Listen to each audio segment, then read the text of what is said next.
Well, basically what Nespresso has been doing is training farmers in big coffee producers like Colombia to make sure that they produce high quality coffee. And they also pay a premium of about 30 to 40% over New York coffee prices.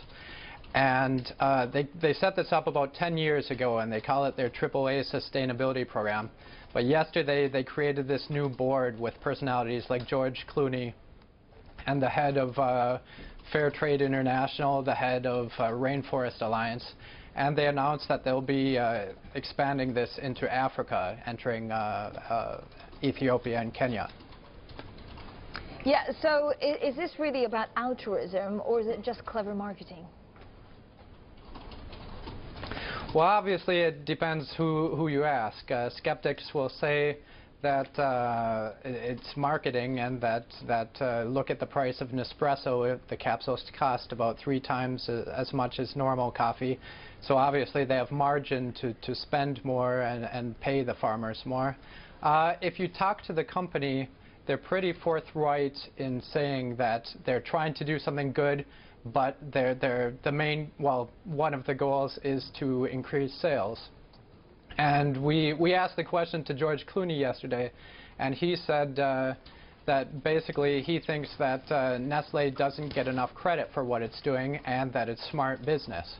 But if you look at what's going on in Nespresso sales right now, they're facing one of their most difficult years ever because of the prevalence of all these knockoff capsules for Nespresso.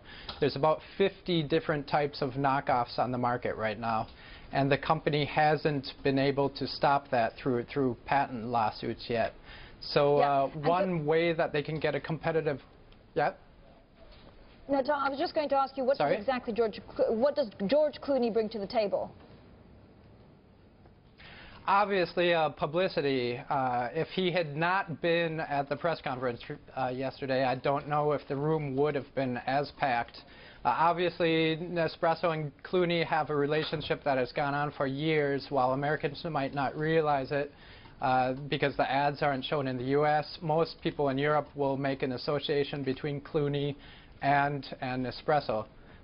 And the other thing is Clooney has been active on issues in politics in Sudan. And one of the things Nespresso announced yesterday was a plan to try to reestablish the coffee industry in South Sudan.